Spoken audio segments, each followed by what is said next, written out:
So நம்ம வந்து ஆண்டவருடைய நாமத்தை பத்தி பார்த்துட்டு இருக்கோம். तो हम परमेश्वर के नामों के बारे में देखते आ रहे हैं। நம்முடைய ஆண்டவருக்கு பல நாமங்கள் இருக்கு. देखो हमारे परमेश्वर के कई सारे नाम हैं।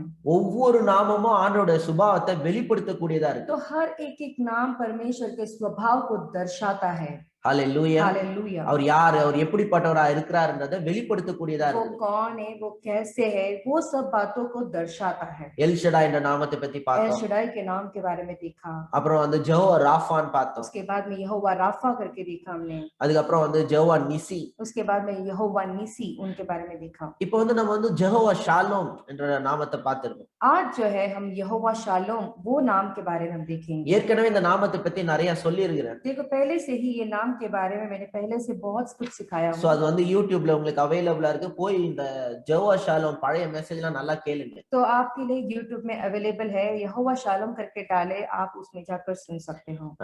அந்த மெசேஜ்லாம் திரும்ப திரும்ப கேளுங்க. और वो मैसेज को आप दोबारा दोबारा जाके सुने। சோ நியாயாதிபதிகள் புத்தகம் ஜட்ஜஸ் சாப்டர் 6. न्यायों का किताब சாப்டர் 6. 6 अध्याय। அதுல அந்த ஃபுல் சாப்டரே நம்ம படிக்கணும். तो वो पूरा भाग जो है हमें पढ़ना चाहिए। சோ அந்த சாப்டரோட சுருக்கத்தையே நான் சொல்றேன். 6ஆம் அதிகாரம். तो ये 6 अध्याय जो है उसका जो पार्श्वभूमि मैं कहता हूँ। देखो அந்த 6ஆம் அதிகாரத்துல பாத்தீங்கன்னு சொன்னீங்கன்னா இந்த இஸ்ரவேல் ஜனங்க வந்து தேவனுடைய பார்வையில தீமையான காரியங்களை செஞ்சாங்கன்னு ஆரம்பிக்குது. तो यहाँ पे ये लिखा गया है कि ये इजराइल के जो लोग हैं परमेश्वर के नजर में बुरी बुरी जो चीजें जो है उन्होंने किया करके लिखा गया है। ஆண்டவர் கொடுத்த ப்ராமிஸ் லேண்ட்ல தான் அவங்க இருக்காங்க. परमेश्वर ने जो वादा किया उस भूमि में ही वो थे, ஆனா ஆண்டவருடைய சித்தத்துல அவங்க இல்ல. लेकिन परमेश्वर का जो इच्छा है उसमें वो नहीं थे। ஆண்டவர் கொடுத்த இடத்துல இருக்கிறாங்க, ஆனா இப்போ வந்து ஆண்டவருடைய சித்தத்துல இல்ல. परमेश्वर ने जो जगह दिया उसमें तो वो है, लेकिन जो परमेश्वर चाहते हैं वो नहीं करते थे। பாருங்க, நான் உங்களுக்கு ஒரு காரியம் சொல்றேன். देखो एक बात मैं आपको बताता हूँ। நிறைய பேரோட ப்ராப்ளம் என்ன தெரியுமா? बहुत से लोगों का समस्या पता है क्या है? கஷ்டத்துல இருக்கும்போது கடவுளை பயங்கரமா தேடுவாங்க. जब मुश्किल में होते तो वो जबरदस्त परमेश्वर को खोज करते हैं। அப்படியே சர்ச்சுக்கு ரெகுலரா வருவாங்க. ऐसे ही कलीसिया को लगातार आते रहते हैं। பாஸ்டருக்கு 10 டைம் ஃபோன் பண்ணுவாங்க. पास्टर को 10 बार वो फोन करते हैं। அப்புறம் அந்த கஷ்டத்துல இருந்து வெளியில வந்துட்டாங்கன்னு வச்சுங்களேன், लेकिन जब मुश्किल दौर से बाहर निकल जाते हैं, அப்புறம் சர்ச்சுக்கும் வர மாட்டாங்க. उसके बाद वो कलीसिया भी नहीं आते हैं। ஏங்க இப்பெல்லாம் சர்ச்சுக்கு வர மாட்டேன்னா, சாரி பாஸ்டர் டைம் இல்ல, கொஞ்சம் பிஸியா இருக்கிறேன்னுவாங்க. अगर हम उनको पूछते हैं कि क्या हुआ तुम कलीसिया क्यों नहीं आ रहे, तो वो जवाब देते हैं नहीं पास्टर सॉरी बहुत बिजी है हम इसलिए नहीं आ पा रहे हैं। அப்புறமா வந்து பாத்தீங்கன்னா பாஸ்டர் கிட்டயும் கால் பண்ண மாட்டாங்க. फिर उसके बाद देखते हैं तो पास्टर को भी फोन नहीं करते हैं। திருப்பியும் கொஞ்ச நாள் கழிச்சு பிரச்சனைல மாட்டினாங்கன்னா தான் திருப்பியும் சர்ச்சுக்கு வருவாங்க, திருப்பியும் பாஸ்டர் கிட்ட பேசுவாங்க. फिर वापस से कुछ अगर मुश्किल में वापस से वो फंसते हैं तो वापस से वो पास्टर को फोन करते हैं और लगातार कलीसिया आना शुरू करते हैं। இந்த 14 வருஷம் 15 வருஷம் ஊழியத்துல இந்த மாதிரி எக்கச்சக்கமான பேரை तो பார்த்திருக்கேன். ये 14-15 साल की सेवकाई में मैंने इतने सारे लोगों को देखा हूँ। அந்த கஷ்டத்துல இருக்கும்போது என்ன சொன்னாலும் கேட்பாங்க. जब मुश्किल में होते हैं, जब हम उन्हें कुछ कहते हैं तो सब बात वो सुनेंगे। அந்த नெருக்கடியில இருந்து வந்துட்டாங்கன்னா அப்புறமா அவங்க வந்து மறந்துடுவாங்க. लेकिन जब मुश्किल दौर से बाहर निकल जाते हैं तो वो सब कुछ भूल जाते हैं। இந்த இஸ்ரவேல் ஜனங்களும் அப்படிதான் तो பார்த்தேன். इजराइल के लोग भी ऐसे ही थे। அவங்க வந்து 420 வருஷம் வந்து அடிமைத்தனத்துல वो கஷ்டப்பட்டாங்க. 420 साल जो है गुलामी में तकलीफ उठा रहे थे அதுல இருந்து கடவுள் விடுதலை ஆக்குனார். और परमेश्वर ने उनको वहां से छुटकारा दिए। அதுல இருந்து வெளியில பயங்கர அற்புத அடையாளங்களை பண்ணி வெளில கூட்டி வந்தார். परमेश्वर जबरदस्त चमत्कार करके उन्हें बाहर निकाले।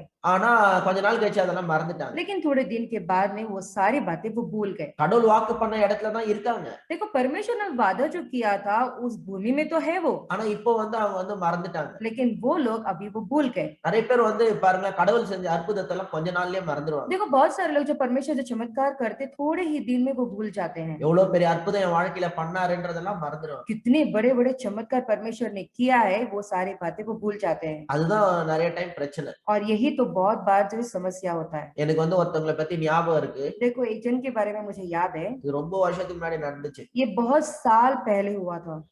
ஒருத்தவங்களுக்கு வந்து கேன்சர், அப்புறம் சிஎம்சில ட்ரீட்மென்ட்காக வந்தாங்க. एक जन को कैंसर था, वो सीएमसी के लिए आए, सीएमसी हॉस्पिटल में आए थे। அப்புறம் நிறைய பேர் ஜெபம் பண்ணாங்க. बहुत सारे लोग उनके लिए प्रार्थना किए। ஜெபம் பண்ணி எப்படியோ நல்லபடியா சுகமாயிட்டாங்க. तो कैसे तो करके वो चंगा हो गए। சோ சுகமாயிட்ட பிறகு சொல்லிட்டே இருந்தாங்க, இயேசு தான் என்ன சுகமாக்குனாரு, இயேசுக்கு தான் நான் நன்றி செலுத்துவேன். तो चंगा होने के बाद में वो सभी को ये कहते थे कि यीशु ही मुझे चंगा किए, यीशु ही मुझे अच्छा किए करके। இனிமேல் நான் பைபிள் படிப்பேன், இனிமேல் ஜெபம் பண்ணுவேன். अभी से जो है मैं अच्छा बाइबल पढ़ूंगा, पढ़ूंगा, अच्छा प्रार्थना करूंगा। அவங்க பாருங்க இந்து குடும்பத்துல இருந்து வந்தவங்க. देखो ये हिंदू की पार्श्वभूमि से आए थे, ஆனா கொஞ்ச நாள் கழிச்சு வேற யாரோ சொல்லியிருக்காங்க. लेकिन थोड़े दिन के बाद में कोई तो किसी ने कुछ बोला, போற வழியில வந்து சென்னை போற வழியில வெள்ளூர் டு சென்னை போற வழியில வந்து பாத்தீங்கன்னா மேல்மருவத்தூர்னு ஒரு இடம் இருக்கு. बेलूर से चेन्नई जाने के रास्ते में मेलमरुतूर करके एक जगह है। அங்க பாத்தீங்கன்னா ஒரு சாமியார் இருக்காரு. वो कोई वहां पे एक साहब जो है बाबा है, சோ அங்கெல்லாம் அவங்க போக ஆரம்பிச்சிட்டாங்க. तो वो वहां वो सारे जगह में जाना शुरू किए। சோ அதை கேட்கும் போது எங்களுக்கு வந்து ஆச்சரியமா இருந்துச்சு. तो वो जब सुने तो हमें बहुत आश्चर्य लगा ये बात நீங்க सुनकर। நல்லா கேட்டுங்க. ध्यान से सुने। நீங்க எந்த சாமியார் எந்த பாபா கிட்ட போனாலும் எனக்கு பிரச்சனை கிடையாது. देखो आप कोई भी बाबा या कोई भी जो है पुजारी के पास जाएंगे तो भी मुझे कोई समस्या नहीं है। என்ன கேட்டீங்கன்னா ஒரே காரியம் சொல்லுவேன், நீங்க நல்லா இருந்தீங்கன்னா போதும்னு. अगर तुम मुझसे पूछोगे तो मैं एक ही बात बताऊंगा कि आप अच्छे भले रहो, बस मेरे लिए वो काफी है। நான் எனக்கு தெரிஞ்சதை நான் சொல்றேன். लेकिन जो मुझे पता है मैं वो सिखा रहा हूँ। யாரும் வந்து கிறிஸ்டியன் ஆகிறதுனால எனக்கு ஒண்ணும் சும்மா பணம் வந்துட போறது இல்ல. देखो कोई तो मसीह होने के हो जाए, बदल जाए तो उसमें कोई मुझे पैसा आने वाला नहीं है। நிறைய பேர் அப்படிதான் நினைச்சிட்டு देखो இருக்காங்க. बहुत सारे लोग ऐसे सोचते हैं। நம்மளுக்கு வந்து மத மாற்றத்துக்குனே வெளிநாட்டுல இருந்து பணம் நிறைய குடுக்குறாங்கன்னு நினைச்சிட்டு இருக்காங்க. देखो हम धर्म परिवर्तन करने की वजह से ही बाहर के विदेशी लोग जो है हमें पैसे देते करके। அப்படிலாம் ஒண்ணும் கிடையாது. देखो ये सारी बातें झूठे, ऐसा कुछ नहीं है। எல்லாரையும் கிறிஸ்டியனா மாத்தணும்ன்ற வேலையில நான் கிடையாது. देखो सभी को जो है मसीह धर्म में बदलने का काम में मैं नहीं हूँ, அந்த அளவுக்கு எனக்கு மதவெறி கிடையாது. और इतना मैं धर्म का पागल नहीं हूँ। ஆனா உண்மையான கடவுளை பத்தி எல்லாருக்கும் சொல்லணும்ன்ற ஒரு ஆசை இருக்கு. लेकिन सच्चा परमेश्वर कौन है ये बात सभी को बताना, यही मेरी इच्छा है। உண்மையான கடவுளோட அன்பு எல்லாரும் தெரிஞ்சுக்கணும்ன்ற ஒரு விருப்பம் இருக்கு. और सत्य परमेश्वर, सच्चा परमेश्वर कौन है यही सब लोग जाने, यही बात मैं इच्छा करता हूँ। என்னோட விருப்பம் என்னன்னா ஜனங்க நல்லா இருந்தா போதும். मेरी इच्छा पता है क्या है, लोग सब अच्छे भले रहो, ये काफी है। சோ திடீர்னு அவர் வந்து அந்த இடத்துக்கு எல்லாம் போக ஆரம்பிச்சிட்டாரு. तो अचानक जो है वो सारे जगह में जाना शुरू कर दिए। திருப்பியும் பாத்தீங்கன்னா அந்த வியாதி வந்து கொஞ்ச நாள்ல இறந்து போயிட்டாரு. फिर वापस से वो बीमारी आया उनको और थोड़े दिन में वो मर गए। நான் சொல்றேன் சுகத்தை பெற்றுக்கொள்றது ஒரு பக்கம். देखो चंगाई प्राप्त करना एक जोर है, அந்த சுகத்துல நிலைக்கணும் பாத்து. लेकिन उस चंगाई में टिके रहना चाहिए, கடைசி வரைக்கும் ஸ்ட்ராங்கா இருக்கணும். आखिरकार तक मजबूत रहना चाहिए। ஜோயல் ஓஸ்டின் உங்க எல்லாருக்கும் தெரியும். जोएल ओस्टीन आपको पता होगा सभी को। எத்தனையோ வருஷத்துக்கு முன்னாடி அவங்க அம்மா வந்து 11 நாள் தான் டாக்டர் டைம் கொடுத்தாரு. बहुत साल पहले डॉक्टर ने कहा कि आप सिर्फ 11 दिन जीवित रहेंगे करके। கேன்சர் பயங்கரமா ஸ்ப்ரெட் ஆயிடுச்சு. और कैंसर जबरदस्त जो उनके शरीर में फैल गया है, ட்ரீட்மெண்ட்லாம் தாங்க மாட்டாங்க. और जो ट्रीटमेंट अगर हम करेंगे तो वो बर्दाश्त नहीं कर पाएंगे। ட்ரீட்மெண்ட் பண்ணாலும் இன்னும் வேதனையான ஒரு மரணம் தான். तो अगर वो ट्रीटमेंट करेंगे तो भी वो जो दर्द भरा जो है वो तकलीफ झेलना पड़ेगा उन्हें। 11 நாள் தான் இருப்பாங்க. डॉक्टर ने कहा सिर्फ 11 दिन रहेंगे, அப்படியே மூஞ்செல்லாம் அப்படியே மஞ்சள் ஆயிடுச்சாம். और पूरा चेहरा जो है वो पीला पीला पड़ गया, 11 நாள் தான் இருப்பாங்க. और 11 दिन ही वो जीवित रहेंगे। பேசாம வீட்டுக்கு கூட்டு போயிடுங்க, அப்படியே நிம்மதியா விட்டுருங்க. तो डॉक्टर ने कहा ऐसे चुपचाप उन्हें घर लेके जाओ और उन्हें बस ऐसे सुकून से छोड़ दो। ஆனா அந்த அம்மா வீட்டுக்கு போனாங்க. लेकिन ये जो माँ थी वो घर पे गई, ஆண்டவரோட வார்த்தையை புடிச்சிக்கினாங்க. परमेश्वर का वचन को पकड़ी। ஒரு 25 வருஷமா 30 வருஷமா ஆயிடுச்சு, இன்னைக்கு வரைக்கும் அவங்க உயிரோட தான் இருக்காங்க. ये अभी जो है 25-30 साल हो गए हैं, लेकिन अभी तक वो जीवित ही है। பாருங்க ஆண்டவரோட வார்த்தையை புடிச்சிக்கிறதுனால சுகத்துல நிலைச்சு நிக்கிறாங்க. देखो परमेश्वर के वचन को पकड़ने की वजह से अभी तक वो चंगाई में पकड़ के बैठी है, இன்னைக்கும் அவங்க உயிரோட இருக்காங்க. वो अभी भी जीवित है। அவங்களுக்கு நல்ல வயசாயிடுச்சு. देखो अभी तो उनका उम्र हो चुका है, ஆனாலும் அவங்க இன்னைக்கும் உயிரோட இருக்காங்க. लेकिन अभी भी वो जीवित है। 11 நாள்ல செத்து போயிடுவாங்கன்னு சொன்ன ஆளு 25 வருஷம் 30 வருஷமா இன்னும் உயிரோட இருக்காங்க. 11 दिन में मर जाएंगे ऐसे डॉक्टर ने कहा, लेकिन अभी 25-30 साल हो गए, वो अभी भी जीवित है। அதுதான் ஆண்டவரை நம்பி ஆண்டவருடைய வார்த்தையை நம்புறதுல உண்டாகிற ஒரு பலன். देखो यही परमेश्वर के ऊपर और परमेश्वर के वचन के ऊपर भरोसा करने का यही फल मिलता है। சோ பாருங்க இந்த இஸ்ரவேல் ஜனங்க கடவுளை தேடிட்டு இருந்த ஜனங்க திடீர்னு கடவுளை விட்டு தூர போயிட்டாங்க. तो ये जो इस्राएल के जो लोग थे, ये परमेश्वर ने जो चमत्कार किए उससे वो दूर आ चुके थे। கடவுளை தேடிட்டு இருந்த ஜனங்க जो परमेश्वर को ढूंढ रहे थे लोग, இப்ப கடவுளை விட்டு தூர போயிட்டாங்க. वो अभी परमेश्वर से दूर चले गए। இப்ப என்ன ஆயிடுச்சுன்னு சொன்னா மீடியனியர்கள் அப்படின்ற ஆட்கள் வந்து இவங்க வந்து ஒடுக்குறாங்க. अभी क्या हो गया बोले तो मिद्यानी की जो लोग थे इनके पीछे आ रहे थे। இன்னைக்கு பாருங்க अभी देखो நம்ம வந்து ஒரு நிச்சயம் இல்லாத ஒரு வாழ்க்கையில இருக்கோம். देखो ऐसा जीवन जी रहे जिसमें कोई भरोसा ही नहीं है, ऐसा जीवन जी रहे हम। फेसबुक பாத்தீங்கன்னா டெத் நியூஸ் தான் இருக்குது. देखो फेसबुक अगर हम देखते हैं तो सब मृत्यु का ही न्यूज़ चल रहा है। எங்க பார்த்தாலும் फेसबुक வாட்ஸ்அப் ஃபுல்லா இவங்க செத்துட்டாங்க அவங்க செத்துட்டாங்க, அதுக்கு தான் फेसबुकே இப்ப இருக்கு. फेसबुक और व्हाट्सएप में अगर हम देखते हैं, देखा जाए तो ये मर गए वो मर गए, यही सारा जो मरने का जो न्यूज़ है वही फैला हुआ है। ஒரு நாள் முன்னாடி விவேக் இருந்தார், அடுத்த நாள் பார்த்தா செத்து போயிட்டாரு. एक दिन पहले विवेक थे और दूसरा दिन देखे तो विवेक मर चुके थे। நினைச்சு நம்பவே முடியல, நிறைய பேர் செத்து போயிட்டே இருக்காங்க. तो विश्वास ही कर नहीं पा रहे क्योंकि बहुत सारे लोग मर रहे हैं। நம்ம நினைப்போம் நம்ம தான் வாழ்க்கையிலே மோசமான ஒரு காலத்துல இருக்கோம்னு நினைப்போம். हम सोचते होंगे कि हम ही जिंदगी का सबसे बेकार जीवन जी रहे करके। ஐயோ இந்த உலகம் எங்கடா போகுது, अरे ये जिंदगी कैसा कहाँ तो जा रहा है, என்னதான் ஆக போகுது, क्या तो होने वाला है संसार உலகத்துல में, என்னதான் நடக்குது, इस संसार में क्या हो रहा है। இந்த உலகம் அழிஞ்சிடும்னு சொல்றதுக்குன்னே ஒரு கூட்டம் வேற देखो இருக்கு. ये संसार मिट जाएगा करके बोलने वाले एक झुंड है அவங்க வாயில நல்ல வார்த்தையே வராது. और उनके मुंह से तो कभी अच्छा शब्द आता ही नहीं। இந்த குடுகுடுக்காரன் கூட நல்ல வார்த்தை சொல்லுவான். देखो जो गुड़गुड़ बजाता है वो उसके मुंह से भी अच्छे अच्छे शब्द कभी कभी आ जाते हैं। ஆனா இந்த அழிவை பத்தி பேசுறதுக்குன்னே ஒரு கூட்டம் இருக்காங்க. लेकिन ये जो है ये मिट जाएगा, संसार मिट जाएगा, ये सब बोलने वाला एक झुंड ऐसा है। அவங்க அதுல அதுல அவங்களுக்கு ஒரு த்ரில்லிங், அதுல ஒரு சந்தோஷம் तो அவங்களுக்கு. उनको उस बात में ऐसा बोलने के लिए खुशी मिलती है, थ्रिलिंग होता है। ரகசிய வருகையில கைவிடப்பட்டுருவீங்க, आखिरी समय में आपका हाथ छोड़ा जाएगा। அது அத சொல்றதுக்குன்னே இருக்கிறாங்க. ये सब बोलने के लिए एक झुंड है। பெரிய பெரிய ஊழியர்கள் அதே பேசிருக்கிறாங்க. बड़े बड़े सेवक जो है यही बात वो बोलते रहते हैं। நான் உங்க பாஸ்டர் சொல்றேன் देखो கேளுங்க. मैं तुम्हारा पास्टर हूँ, मैं तुमसे कह रहा हूँ सुन ले। உங்களை எல்லாம் ஆண்டவர் கைவிட மாட்டார்னு நான் சொல்றேன். मैं कहता हूँ कि आपका हाथ परमेश्वर कभी नहीं छोड़ेंगे, உங்களை எல்லாம் கைவிட மாட்டார், आपका हाथ परमेश्वर कभी नहीं छोड़ेंगे, அதுக்கு நான் கேரண்டி. ये मेरा गारंटी है। ஒருவேளை நான் தப்பா சத்தியம் போச்சேன்னா அதுக்கான தண்டனை கடவுள் எனக்கு अगर கொடுக்கணும், பிரச்சனை இல்லை. मैं अगर झूठा सत्य अगर आप झूठी बात अगर मैं आपको बताऊंगा तो परमेश्वर मुझे उस बात का दंड देगा, ஏன்னா பைபிள்ல போட்டிருக்கு. क्योंकि बाइबल में लिखा गया है போதிக்கிறவங்க வந்து ரொம்ப ஜாக்கிரதையா இருக்கணும். जो सिखाता है वो अच्छे से समझदार से रहना है, ஏன்னா அவங்களுக்கு தான் ஸ்ட்ரிக்டர் பனிஷ்மென்ட் தான் ஜேம்ஸ்ல क्योंकि போட்டிருக்கு. जो सिखाता है उनको ही जबरदस्त जो है सजा मिलती है, ये यूहन्ना का किताब में कहता है। அதனால கவலைப்படாதீங்க, நான் தப்பா போச்சேன்னா எனக்கு தான் பிரச்சனை. तो याकूब की किताब में कहता है इसलिए आप चिंता न करें, जो मैं सिखा रहा हूँ अगर कुछ गलत है तो वो परमेश्वर मुझे दंड देगा। நான் சொல்றேன் கடவுள் உங்களை கைவிட மாட்டார், அவ்வளவுதான். मैं कह रहा हूँ कि परमेश्वर तुम्हारा हाथ नहीं छोड़ेंगे, बस उतना ही। இவங்க பேசுறத பார்த்தா எவனுக்குமே வாழ்க்கையில் நம்பிக்கை இருக்காது. देखो जब ये लोग बोलते हैं ना तो लोगों को जिंदगी के ऊपर भरोसा ही उठ जाता है, वैसा होता है। சோ நம்ம நினைக்கிறோம் நம்ம தான் ரொம்ப கஷ்டமான உலகத்துல கஷ்டமான ஒரு காலத்துல வாழறோம்னு நினைக்கிறோம். तो हम ऐसा सोचते हैं हम ही इस संसार के बहुत मुश्किल दौर से गुजर रहे करके, ஆனா கிதியோன் டைம்ல கூட அப்படிதான் இருந்துச்சு. लेकिन गिदियों के समय में भी वैसा ही कुछ था। இஸ்ரவேல் ஜனங்க அப்படிதான் ஒரு கஷ்டமான சூழ்நிலை இருந்தாங்க. इस्राएल के लोग भी ऐसे एक मुश्किल दौर से गुजर रहे थे வாழ்க்கை வந்து நிச்சயமாவே இல்ல.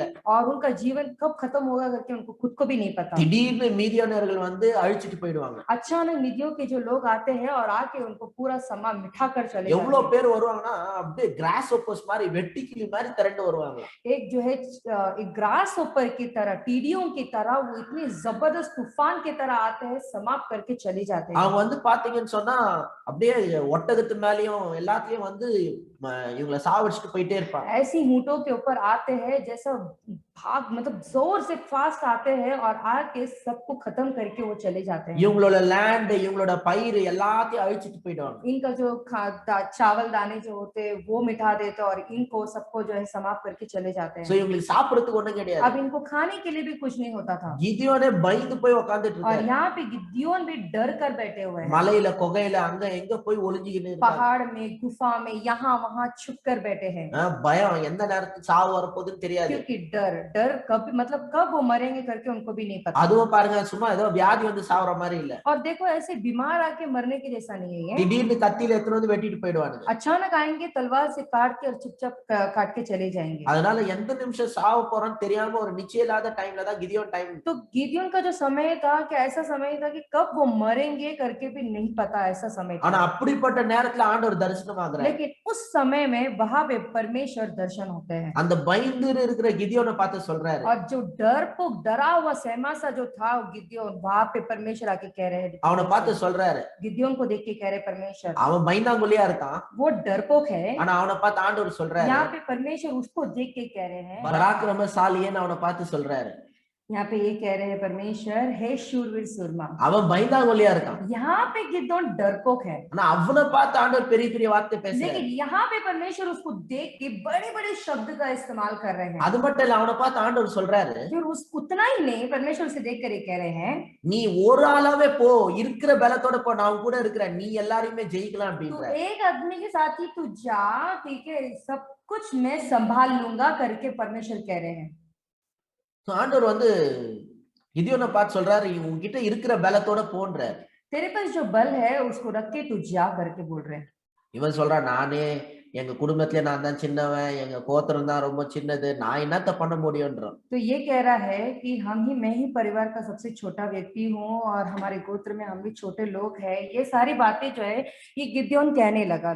பாருங்க, ஆண்டவரோட வார்த்தை வரும்போது देखो जब परमेश्वर का वचन आता है நம்ம நிலைமை ரொம்ப மோசமா இருக்கும். हमारा जो हालात है वो बहुत खराब होता है। நம்மளே சர்வைவல் மோட்ல இருப்போம். हम ही बचकर निकल जाए ऐसे करके उस जगह पे उस स्तर पर रहते हैं। தப்பிச்சா போதும்டா, பொழைச்சா போதும்டா நினைச்சிட்டு இருப்போம். बचकर बाहर निकल जाए बाबा बस उतना ही ऐसा करके उस तौर पर हम रहते ஆனா हैं। அந்த டைம் பார்த்து ஆண்டவர் வந்து பெரிய பெரிய வார்த்தை பேசுவார். लेकिन उस वक्त परमेश्वर बड़े बड़े शब्द कहते हैं। இவன் யார்கிட்டயும் யுத்தம் பண்ற அளவுக்கு பெரிய ஆள் கிடையாது. देखो ये किसी के पास जाके युद्ध लड़े ऐसा बड़ा आदमी तो था नहीं। இவனே எங்கேயாவது தப்பிச்சா போதும், ஒளிஞ்சிக்கினா போதும், பொழைச்சா போதும்னு இருக்கான். यही कैसे तो करके बच जाए, कैसे तो करके छुप के बच जाए जान, ऐसे करके डरपोक भर के बैठा है। ஆனா ஆண்டவர் சொல்றாரு, உன்னை வச்சு நான் பயன்படுத்த போறேன், நீ ஒரு ஆள் போ, நம்ம ஜெயிக்கலாம்ன்ற. तो यहाँ पे परमेश्वर ऐसा कह रहे हैं तुझे रख के मैं इस्तेमाल करूंगा, तो एक आदमी बन के तू जा युद्ध लड़ करके कह रहे हैं। உன்னை வச்சு இந்த தேசத்தை நான் வந்து காப்பாத்த போறேன். तुझे रख के देश को मैं बचाने वाला हूँ करके परमेश्वर कह रहे हैं। எப்படி இருக்குது பாத்துங்க. जरा सोच कर देखो பாருங்க, कैसा நீங்க होगा। கஷ்டத்துல இருப்பீங்க. देखो तुम मुश्किल हालात से गुजरते ஆனா हैं, ஆண்டவர் வந்து உங்களை பலசாலியா தான் பாக்குறாரு. लेकिन परमेश्वर आप जो है बड़े ही जो है सूरवीर सुरमा के जैसा ही परमेश्वर आपको देखते நீங்க हैं। கஷ்டத்துல இருப்பீங்க. आप मुश्किल में रहोगे, ஆனா அந்த டைம் ஆண்டவர் உங்களுக்காக பெரிய நோக்கங்களை தான் பாக்குறாரு. लेकिन उस वक्त परमेश्वर आपको एक बहुत बड़ा जरिया के जैसा रखते हैं। பாருங்க, வியாதியா இருப்பாங்க சிலர். देखो कोई तो बीमार होंगे, அவங்க நினைப்பாங்க நான் அப்படியே சுகமானா போதும்னு. वो सोचते होंगे अरे बाबा मैं चंगा हो जाऊं तो काफी है करके ऐसे सोचते होंगे। கிடையவே கிடையாது. नहीं नहीं, நீங்க சுகமாகிறது ஆண்டவருடைய சித்தம் கிடையாது. देखो आप चंगा होना परमेश्वर की इच्छा नहीं है। அதாவது நான் சொல்ல நல்லா கேட்டுங்க. मैं क्या कहना चाह रहा हूँ उसे समझे अच्छे நீங்க से। சுகமாகிறது மட்டும் ஆண்டவருடைய சித்தம் கிடையாது. आप केवल चंगा हो जाए ये परमेश्वर की इच्छा नहीं है। நீங்க வியாதியில இருந்தீங்கன்னா நீங்க நிறைய பேர் குணமாக கர்த்தர் உங்களை பயன்படுத்த போறாருன்னு आप அர்த்தம். जब बीमार में ही रहते हो तो भी जो है आप बहुत सारे लोगों को चंगा करे वैसा परमेश्वर आपका इस्तेमाल करेंगे। உங்களை குணமாக்கி நிறைய பேரை குணமாக்க போறார். आपको चंगा करके उसके बाद में बहुत सारे लोगों को परमेश्वर चंगा करेंगे। நீங்க குணமானா आपको रख के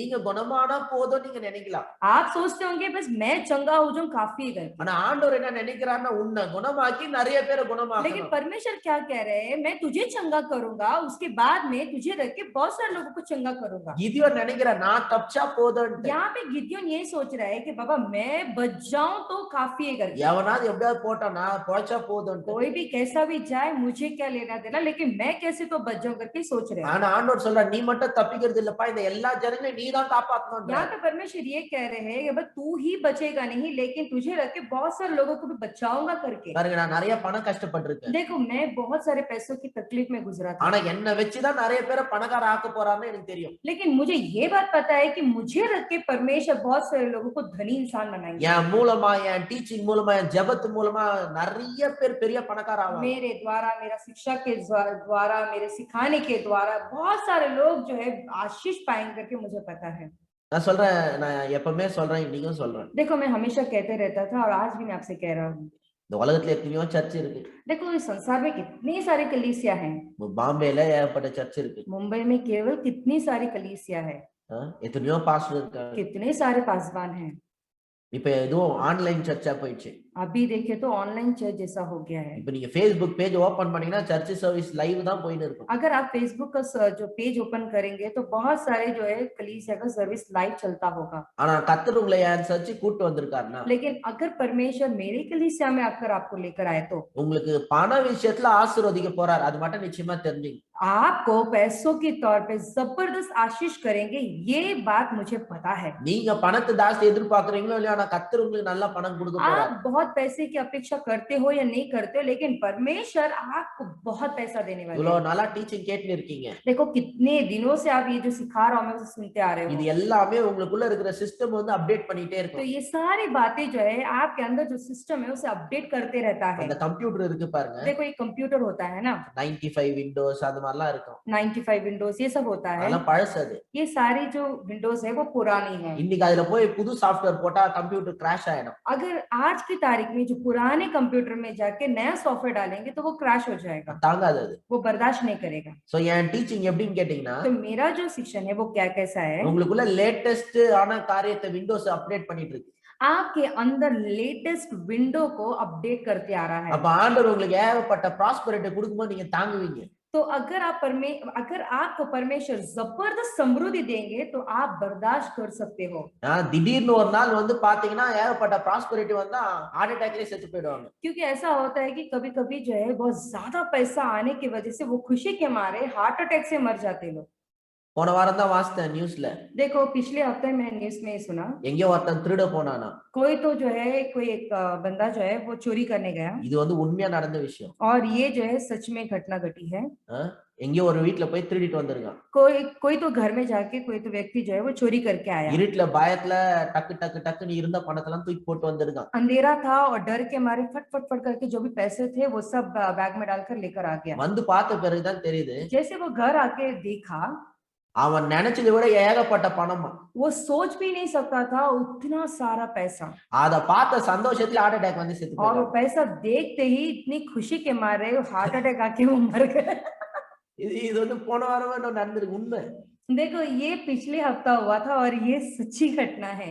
திருடிட்டு வந்திருக்கான் பயத்துல இருட்டுல திருடிட்டு வந்திருக்கான் எவ்வளவு திருடான்னு தெரியல. देखो ये जो है डर के मारे अंधेरा था अंधेरे में चोरी करके आ गया लेकिन कितना पैसा था उसको भी नहीं पता डाल के आ गया थैली में। வீட்டுக்கு போயிட்டு எண்ணி பார்த்தா இவன் நினைச்சதை விட ஏகப்பட்ட பணம் திருடி இருக்கான். और जैसे वो घर अपने घर लौटा और आके वो गिन के देखा तो वो सोचा भी नहीं मतलब सोच से भी ज्यादा पैसे थे उसमें। எப்பா இவ்ளோ பணமா ஜாக்பாட் அடிச்சிட்டான்னு நினைச்ச சந்தோஷத்துல ஹார்ட் அட்டாக் வந்து செத்து போயிட்டான். अरे बाप रे इतना पैसा अरे बाप रे जैकपॉट लग गया बोल के इतना खुशी मिल गया और खुशी के मारे उसको हार्ट अटैक आ गया। ஆண்டவர் உங்களை ஆசீர்வதிக்கும் போது உங்களுக்கு ஹார்ட் அட்டாக் வரக்கூடாதுன்றதுக்கு தான் என் சண்டே டீச்சிங். इसलिए जब परमेश्वर आपको आशीष करे जैकपॉट दे तो आप बर्दाश्त करें इसीलिए आपको ये सारी जो शिक्षा है वो आपको सिखाया जा रहा है। சோ நிறைய பணம் வரும்போது நீங்க சொல்லுவீங்க तो ज्यादा जब पैसे आएंगे तो आप ऐसा बोलोगे ரொம்ப நாளா எங்க பாஸ்டர் சொல்லிட்டே இருந்தாரு बहुत दिनों से हमारे पास्टर बोलते रहते நாங்களும் ரொம்ப நாளா வெயிட் பண்ணிட்டே और இருந்தோம் हम भी बहुत दिनों से इंतजार में थे சோ இப்பதான் கிடைச்சிருக்கு तो अभी अभी हमको मिला है அப்படின்னு ஒரு சந்தோஷம் வரும். तो ऐसे बोल के खुशी आएगी ஏன்னா ஏற்கனவே ஒரு எக்ஸ்பெக்டேஷன்ல எதிர்பார்ப்புல தானே இருக்கீங்க. क्योंकि पहले से ही वो अपेक्षा में आप बैठे हो ना। சோ அதனால வரும்போது உங்களுக்கு ஒன்றும் பெரிய இது இல்ல ஏற்கனவே தெரியும் தான் வரும்ட்டு. तो आप जब वो आएगा तो आपको पहले से पता होगा हाँ ये तो आने वाला ही है ना करके ऐसे आप खुशा में रहोगे। ஏன்னா உங்க பாஸ்டர் தான் உங்க மைண்ட ப்ரிப்பேர் பண்ணிட்டாரு நிறைய வரும். क्योंकि आपका जो पास्टर है पहले से ही आपको तैयार कर चुके हैं कि आपको बहुतायत से पैसा आएगा करके। அதனால உங்களுக்கு சர்ப்ரைஸ் கிடையாது. इसीलिए आपको इतना आश्चर्य नहीं लगेगा। நான் சொல்றேன் பாருங்க கடவுள் பேசும்போது அப்படிதான் பேசுறாரு. तो मैं कहना चाहता देखो जो परमेश्वर कुछ बोलते हैं ना तो ऐसे ही बोलते हैं। நம்மளே கஷ்டத்துல இருப்போம். हम ही मुश्किल दौर से गुजरते होंगे। ஆனா ப்ராஃபசி பாத்தீங்கன்னா பெரிய பெரிய லெவல்ல வரும். लेकिन भविष्यवाणी बड़े बड़े लेवल में आता है। நீங்க நிறைய பேருக்கு கொடுக்க போறீங்க. आप बहुत सारे लोगों को देने वाले हो। நம்மளே கடன் வாங்கிட்டு இருப்போம். हम ही यहाँ पे कर्ज लेते होंगे। ஆனா அங்க ஆண்டவரோட ப்ராஃபசி பார்த்தா நீங்க நிறைய பேருக்கு கொடுப்பீங்க. लेकिन यहाँ पे परमेश्वर का भविष्यवाणी ऐसा आता है कि ऐसा कि बहुत सारे लोगों को आप दोगे करके। சில நேரத்துல நம்ம வாழ்க்கைக்கும் ஆண்டவர் சொல்ற ப்ராஃபசிக்கும் சம்பந்தமே இல்லாத மாதிரி இருக்கும். कभी-कभी ऐसा होता है कि हमारे जिंदगी को देखा जाए और परमेश्वर का जो भविष्यवाणी आता है उसका कोई संबंध ही नहीं रहता है। அப்படிதான் இருக்கும் ஆனா நடக்கும். देखो ऐसा ही होता रहेगा लेकिन वैसा ही आपके जीवन में भी होगा। கிதியோனோட வாழ்க்கைக்கும் அவன் செய்ய போற காரியத்துக்கும் சம்பந்தமே இல்லாத மாதிரி இருந்துச்சு. तो गिदियोन के जीवन भी और गिदियोन जो करने वाली जो बातें थी उसका कोई संबंध ही नहीं था। கடைசில அவனை வச்சுதான் அந்த தேசத்தையே காப்பாத்துறாரு ஆண்டவர். लेकिन आखिरकार इसको रख के ही परमेश्वर उस देश को ही बचाते हैं। हालेलुया. हालेलुया। சோ உங்க வாழ்க்கையில ஆண்டவர் அப்படிதான் செய்ய तो போறாரு. आपके जीवन में भी परमेश्वर ऐसा ही करने वाले हैं। கிதியோன் ஆண்டவரை பார்த்துட்ட உடனே और गिदियोन जब परमेश्वर को देखा பயந்து போயிட்டான். और वो डर उठा। நான் ஆண்டவர் பேசுறாரு. लेकिन यहाँ पे परमेश्वर उससे बात की है பயப்படாத डर मत சமாதானம் உண்டாகட்டும். शांति होने दो। என்ன பார்த்தது உனக்கு கெட்ட விஷயம் இல்ல நல்ல விஷயம் தான். तूने जो मुझे देखा कोई बुरी खबर नहीं लेकिन अच्छी खबर है। என்ன பார்த்ததுனால நீ செத்துற மாட்ட பொழைக்க போற. देखो तुमने मुझे देखा तुम मरोगे नहीं लेकिन तुम जियोगे। அப்பதான் ஆண்டவரோட பேர் வந்து ஒன்னு வெளிப்படுது. फिर उसके बाद में यहाँ पे परमेश्वर का नाम दर्शाया गया है ஜெகோவா ஷாலோம். यहोवा शालोम। கடவுளே God is my peace. यहोवा मेरी शांति है। அந்த நேரத்துல கிதியோனுக்கு கிடைச்சது வந்து முதல்ல சமாதானம்.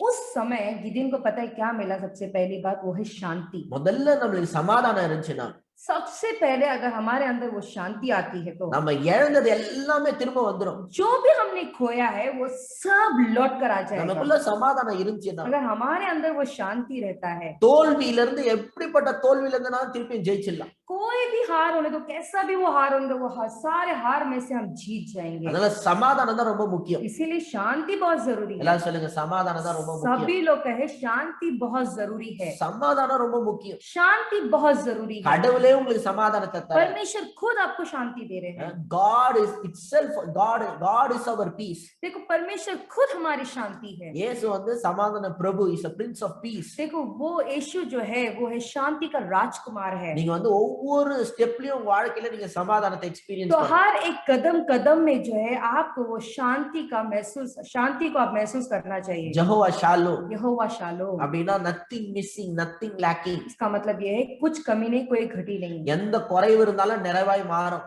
कोई भी अगर कमी होता है तो वो भरपूरी में बदल நீங்க जाएगा। கடவுளுக்குள்ள சமாதானமா இருக்கணும். तो आपको परमेश्वर के अंदर शांति में बना रहना चाहिए। நம்மளோட எண்ணம் கடவுள் மேல இருந்துச்சுன்னா சமாதானம் இருக்கும். हमारा सोच अगर परमेश्वर के ऊपर रहेगा तो हम शांति पूर्वक रहेंगे। நம்மளோட எண்ணம் எல்லா உலகத்துல நடக்கிற காரியத்து மேலயே இருந்துச்சுன்னா சமாதானம் देखो இருக்காது. हमारा जो सोच है, हमारी आंखें जो है ये पूरा संसार के ऊपर लगा रहेगा तो शांति नहीं मिलेगी। ஒரு வசனத்தை வாசிப்போம். एक वचन हम पढ़ेंगे, ரோமர் 8ஆம் அதிகாரம். रोमियो की किताब 8वां अध्याय, ரோமர் 8ஆம் அதிகாரம் रोमियो की किताब 8वां अध्याय 5வது வசனம் 6வது வசனம். 5वां नंबर का वचन और 6वां नंबर का நான் वचन। வந்து இங்கிலீஷ்லயே வாசிக்கிறேன், எனக்கு கம்ஃபர்டபுளா இருக்கு. ये मैं अंग्रेजी में पढ़ूंगा क्योंकि उसमें मुझे अच्छा लगता है। For Romans chapter 8, रोमियो की किताब 8वां अध्याय, for those who live according to the flesh set their minds on the things of the flesh, but those who live according to the spirit set their minds on the things of the spirit. Okay, क्योंकि शारीरिक व्यक्ति शरीर की बातों पर मन लगाता है परंतु आध्यात्मिक आत्मा की बातें पर मन लगाता है। So இது வந்து பாருங்க, மாம்சத்தின்படி நடக்கிறவர்கள். शरीर पर मन लगाना तो मृत्यु है परंतु आत्मा पे मन लगाना जीवन और शांति है। அது அடுத்த வசனம் வாசிப்போம். Okay. 6th verse அது. For to set the mind on the things of the flesh is death, but to set the mind on the things of the spirit is life and peace. शरीर पर मन लगाना तो मृत्यु है परंतु आत्मा पे मन लगाना जीवन और शांति है।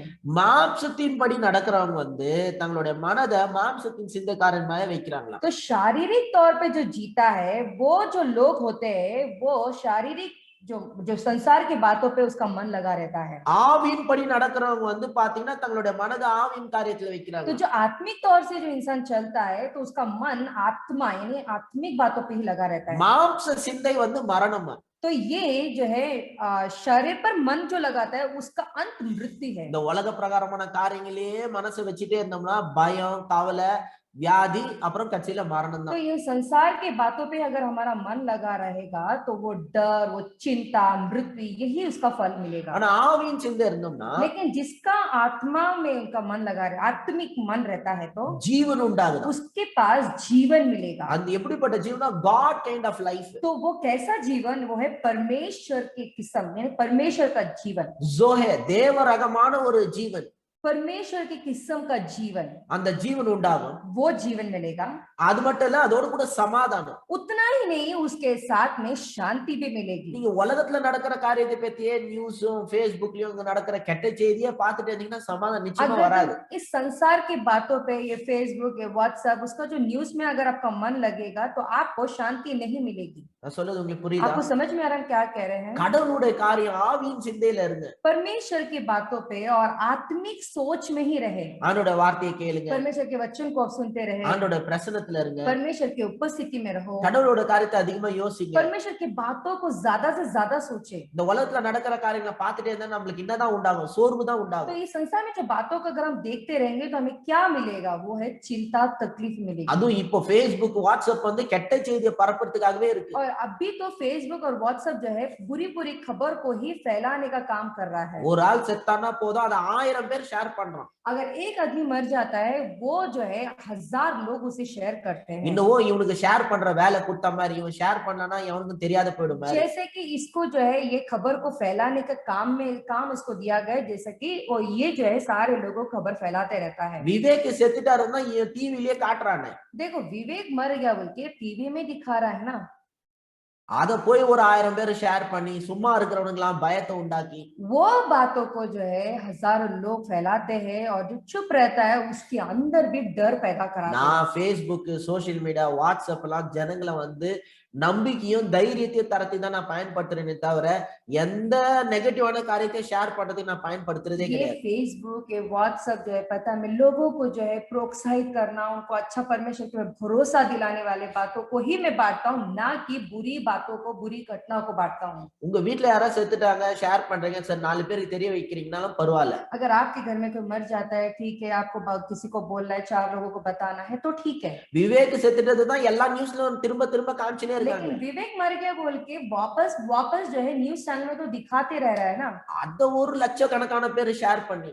वो मर गए करके ऐसे बातों को जो है लाखों लोग जो है इस खबर को फैला रहे பாருங்க हैं। நான் ஷேர் பண்ணதுனால எனக்கு விவேக் மேல அன்போ மரியாதையோ இல்லன்னு நினைக்காதீங்க, அவர் எனக்கு ரொம்ப பிடிக்கும். देखो मैंने ये खबर फैलाया नहीं, इसका मतलब ये नहीं है कि मुझे उनके ऊपर प्रेम नहीं, चिंता नहीं, लेकिन मुझे उनके लिए एक अलग ही इज्जत है। அவர் இப்ப இறந்து போயிட்டாரு. लेकिन वो मर गए हैं, அவரோட குடும்பத்துக்கு ஆறுதல் உண்டான ஜெபம் பண்றேன். अब उनके परिवार को शांति मिले करके मैं बस प्रार्थना करूंगी। அவரு செத்துட்டாருன்னு லட்சம் பேருக்கு சொல்லி ஒரு பிரயோஜனமும் கிடையாது. देखो वो मर गए करके लाखों लोगों को बोलने से कोई फायदा नहीं है। என் வாயினால நான் ஜீவன் நல்ல காரியத்தை தான் நான் வந்து ஜனங்களுக்கு தெரிவிக்க விரும்புறேன். देखो मेरे मुंह से जीवन और अच्छी अच्छी खबर को ही लोगों को फैलाना यही मुझे अच्छा लगता है। சிலருக்கு வேலை வெட்டியே இல்ல, எங்கயாவது ஆக்சிடென்ட் நடந்துச்சுன்னா அதை வேற ஷேர் பண்ணி कुछ लोगों को काम धंधा कुछ नहीं है, कुछ भी अगर एक्सीडेंट हो जाता है वो बात को फैलाना उनका काम होता है। அத 10 பேர் பார்த்தா அதை பார்த்தோன்னா அது ஆழ் மனசுல சப்கான்சியஸ்ல ஒரு பயம் வந்துடும். तो वो बातों को 10 लोग देखते हैं और उनको वो बात जो है उनके दिल के गहराई में उतर जाता है, वो डर लगने लगता சில है। வீடியோ எல்லாம் பார்த்துட்டீங்கன்னா அதுக்கப்புறம் நீங்க மறக்கணும்னு நினைச்சா கூட மறக்க முடியாது. कुछ कुछ वीडियो को अगर आप देख लोगे, अगर आप भूलना भी चाहोगे ना तो भी आप भूल नहीं पाओगे। ஒரு பயத்தை கிரியேட் பண்ணிடும். वो एक डर को पैदा कर देता है। நான் சொல்றேன் எல்லாம் இந்த நம்மள சுத்தி நடக்கிற தீமையான காரியத்தை எல்லாம் கவனம் செலுத்துறது விட்டுருங்க. देखो हमारी की जो भी बुरी बुरी चीजें हो रहे हैं ना उसके ऊपर ध्यान मत लगाओ। சிலருக்கு வந்து உலகத்துல என்ன நடக்குன்னு தெரியணும்ல. कुछ लोगों को इस दुनिया में क्या हो रहा है वो सब समझ सुनना है ना, देखना है ना। முதல்ல உன் உலகத்தை கண்ட்ரோல் பண்ணு. ऐसे करके बोलते हैं, लेकिन मैं कहना चाहता हूँ पहले आप अपने जो संसार है उससे आप ठीक करें। நான் உலகத்துல நடக்கிறத பார்த்து நான் என்ன பண்ண போறேன்? इस संसार में जो हो रहा है वो सब देखकर मैं क्या करने वाला हूँ? என்னோட இன்னர் வேர்ல்டுல பீஸையும் ஜாயும் கொண்டு வரணும் நான். मेरे अंदरूनी संसार में शांति और आनंद को लेकर आना चाहता என் हूँ। குடும்பத்தை நான் முதல்ல நல்லா பாத்துக்கணும். मेरे परिवार को मुझे पहला अच्छा देखभाल करना है। ஊர் மேல அக்கறை இருக்கிற மாதிரி காமிச்சிக்க கூடாது. हाँ मुझे संसार के ऊपर बहुत ध्यान है, उसके ऊपर देखभाल है, उसके बाद ऐसा देखना नहीं சோ चाहिए। நான் உங்களுக்கு சொல்றேன் பாத்துங்க. देखो मैं कहना चाहता हूँ சும்மா आपसे, யூடியூப்ல ஃபேஸ்புக்ல கண்ட நெகட்டிவான கருத்து பாத்துட்டு இருக்க. ऐसे बैठे बैठे यूट्यूब में फेसबुक में फालतू के बुरी बुरी चीजें मत देखो। சிலருக்கு வந்து பேய் படம், கிரைம் பேட்ரோல் அது மாதிரி தான் பிடிக்கும். कुछ लोगों को शैतान का पिक्चर या क्राइम पेट्रोल जो है होता है वही उनको पसंद आता है, எனக்கு ஜோக்கான படம் தான் பிடிக்கும். लेकिन मुझे जो है जोक रहता है वो पिक्चर मुझे पसंद है। அது இந்த சண்டை படம் எல்லாம் பிடிக்கிறது இல்ல. ये जो வெட்டறது, लड़ाई குத்துறது वड़ाई எல்லாம் होता है ये सारी चीजें मुझे बिल्कुल नहीं पसंद है। சின்ன வயசுல சண்டை படம் தான் பிடிச்சிச்சு. लेकिन बचपन में मुझे ये सब लड़ाई वड़ाई होता है वो पिक्चर अच्छे लगते थे। சண்டை அரை மணி நேரம் சண்டை போட்டு இருப்பாங்க, அதை ஆன் பாத்துட்டு இருந்தோம். आधा घंटा वहां पे लड़ाई होता है, लेकिन वो जो है हम अपने मुंह खोल के ऐसे ही खुद देखते रहते ஏன்னா हैं। முன்னெல்லாம் படத்துல கிளைமேக்ஸ்ல அரை மணி நேரம் சண்டை தான் நடக்கும். क्योंकि पहले पहले जो पिक्चर होते थे वो क्लाइमेक्स में आधा घंटा लड़ाई होता था, போரே அடிக்காத பாத்துட்டு बोर ही नहीं मारेगा वैसा, मतलब वो आधा घंटा भी हम देखते रहते சண்டை थे எப்படா வரும்னு பாத்துட்டு. और इंतजार में रहते थे कब लड़ाई होगा இப்போ करके। வளர்ந்தாச்சு, இப்போ ஒன்னும் குழந்தை கிடையாது. देखो हम बढ़ गए, बड़े हो गए, हम बच्चे नहीं हैं। இப்போ சண்டை படமா பாத்துனது क्या अभी भी वो लड़ाई वड़ाई करने वाले पिक्चर देखते रहना चाहिए? எனக்கு பிடிக்க மாட்டேன். நிறைய வயலன்ஸ் இருக்கிற படம் நான் நிச்சயமா பார்க்க மாட்டேன். देखो मुझे ये सब पसंद है जिसमें लड़ाई झगड़ा होता है, वो सारे पिक्चर मुझे बिल्कुल पसंद नहीं है। இப்ப நான் அப்படி படம்னு ஏதாவது பார்த்தேன்னா வந்து காமெடியான படம் தான் பார்ப்பேன். अगर कोई पिक्चर मुझे देखना है तो देखो तो मैं वो जोक रहेगा, इसमें हंसी रहेगी, वो सारे पिक्चर में देखूंगा। ஏன் ஏற்கனவே நம்மளுக்கு நிறைய மனசு கஷ்டம் இருக்கு நம்ம குடும்பத்துல, இதுல வேற படம் பார்த்து வேற மனசு கஷ்டப்படணும். क्यों पहले से ही परिवार में मन में कितनी सारी तकलीफ है और उसके ऊपर ये सारी लड़ाई के पिक्चर देख के और तकलीफ पहुंचती है। ஆனா சிலருக்கு இன்னும் கூட அதான் பிடிக்கும். लेकिन कुछ लोगों को अभी भी ऐसा ही पिक्चर पसंद है। சிலருக்கு கிரைம் பேட்ரோல் பார்த்து நிற்பாங்க.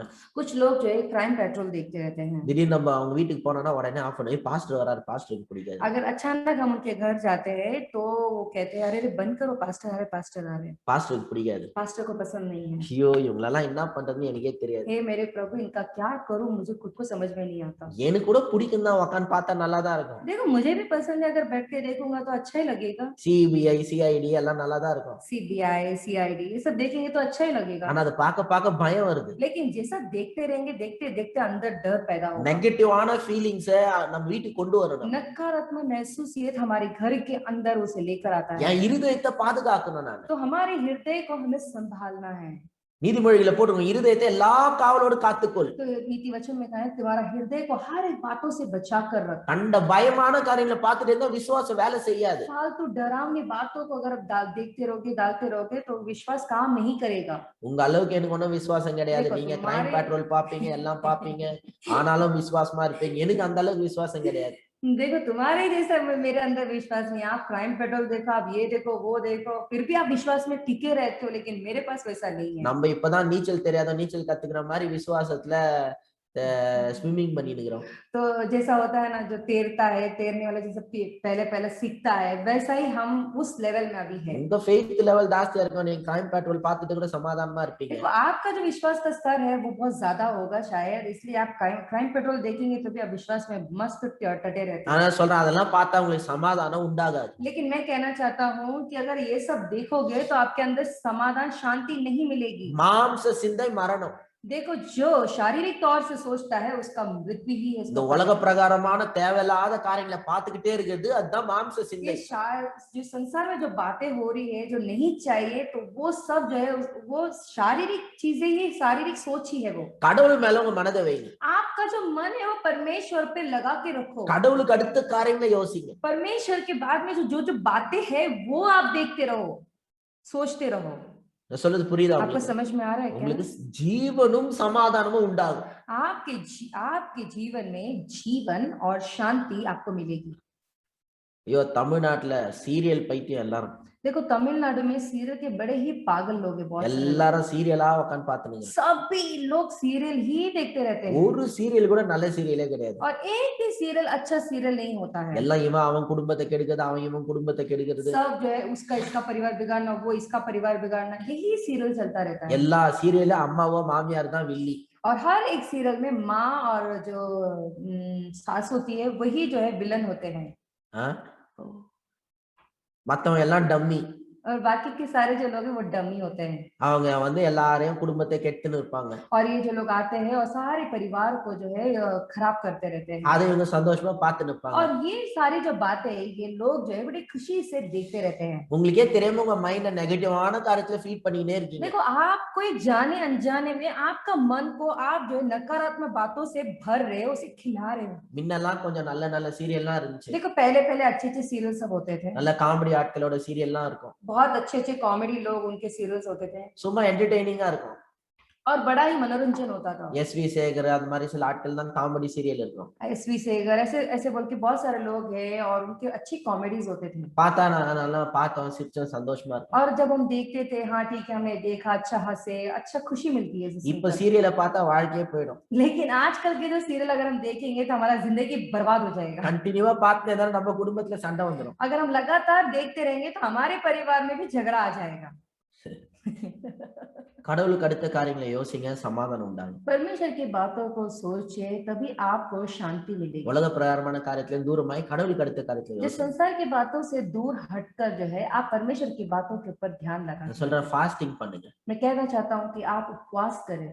இது வரைக்கும் பழக்கம் இல்லாதவங்க கொஞ்சம் கொஞ்சமா ஸ்டார்ட் பண்ணுங்க. जिस किसी को आदत नहीं है वो धीरे धीरे थोड़ा थोड़ा शुरू करें। முதல்ல ஒரு வேளையாவது சாப்பிடாம இருக்க பாருங்க. पहले पहले जब शुरू करते तो एक दफा खाए बिना आप वहाँ पे ऐसा रहे, ரெண்டு வேளை சாப்பிடாத இருங்க. फिर उसके बाद में 2 दफा खाए ஒரு बिना, நாள் சாப்பிடாத இருங்க. फिर एक उसके बाद में जो है एक दिन पूरा खाए बिना அப்படியே आप ஸ்லோவா रहें। ஒரு 4 நாளாவது சாப்பிடாத இருங்க. तो ऐसे ऐसे धीरे धीरे जो है 4 दिन तक तो भी कम ஒரு से 3 कम நாள். 3 दिन या 4 दिन तक खाते உடம்பு रहें। சரியில்லாதவங்க ஃபாலோ பண்ணாதீங்க, உங்க டாக்டரை கேட்டு தான் செய்யணும். देखो जिसको तबीयत ठीक नहीं है वो उसका पालन न करे, आप डॉक्टर को पूछ कर ही आप करें। உடம்பு நல்லா இருக்கிறவங்க ஃபாஸ்டிங் பண்ணுங்க. लेकिन जिसका तबीयत अच्छा है वो लोग उपवास करें। சோ அந்த ஃபாஸ்டிங் பண்ணும்போது பாத்தீங்கன்னா எல்லா மாம்ச சிந்தெல்லாம் போய் நிறைய கடவுளுடைய காரியங்களை பத்தி சிந்திக்க तो முடியும். अगर आप उपवास रखोगे, जो शारीरिक जो बातें हैं उसको सब भूल कर जो है परमेश्वर के कार्यों को सुनने के लिए या जो है परमेश्वर की बातों को सुनने के लिए आपका मन तैयार होता है। டிஸ்ட்ராக்ஷன் இல்லாம ஃபோக்கஸ் பண்ணனும்னா ஃபாஸ்டிங் பண்ணா நல்லா ஃபோக்கस பண்ணணும். मन भटकाए बिना आपको परमेश्वर के ऊपर ध्यान देना है, तो अगर ध्यान देना है तो आपको उपवास करना होगा।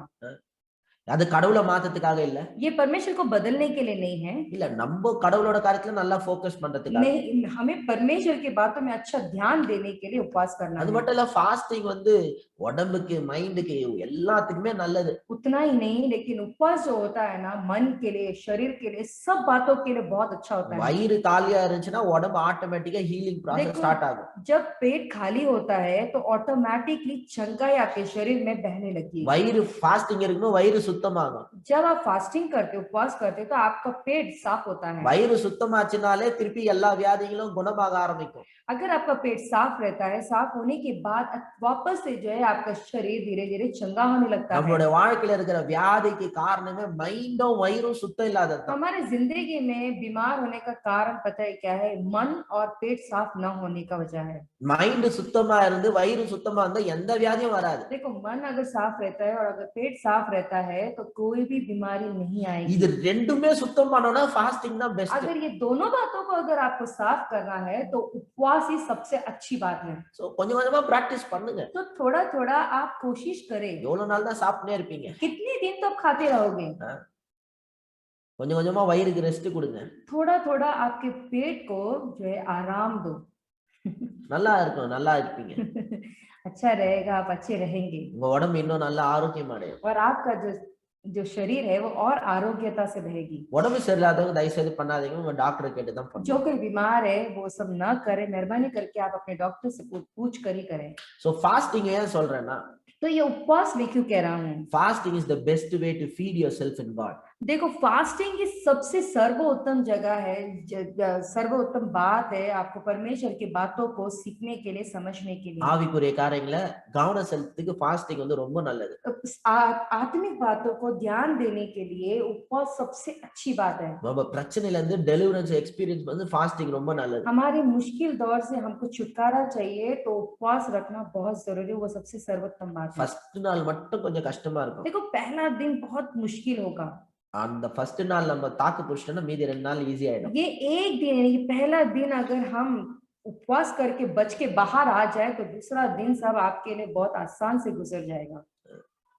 சாப்பிடலன்னா மைக் அடிச்சு விழுந்துருவோம், அதெல்லாம் வந்து சின்ன பசங்க திங்கிங். देखो, अगर हम नहीं खाएंगे तो हमें जो चक्कर आ जाएगा, हम चक्कर आके गिर जाएंगे, ये सारे बच्चे लोगों की बातें हैं। நான் 3 நாள் ஃபாஸ்டிங் இருக்கும்போது தான் போன வாரம் கிளாஸ் எல்லாம் எடுத்துட்டு இருந்தேன். देखो, 3 दिन उपवास रखते हुए मैं पिछले हफ्ता जो है मैं क्लास सब ले रहा था। காலையில 8 மணில இருந்து 12 மணி, சாயங்காலம் 4 மணில இருந்து 7:30 மணி. सुबह 8 बजे से लेके 12 बजे तक, बाद में 4 बजे से लेके 8 बजे तक मैं रखता था। வாக்கிங் வேற போவோம் காலையில. उसके बाद में सुबह जो है हम वॉकिंग भी जाते हैं। ஓகே, நம்ம ஜெபிக்கலாம். आइए हम प्रार्थना करेंगे।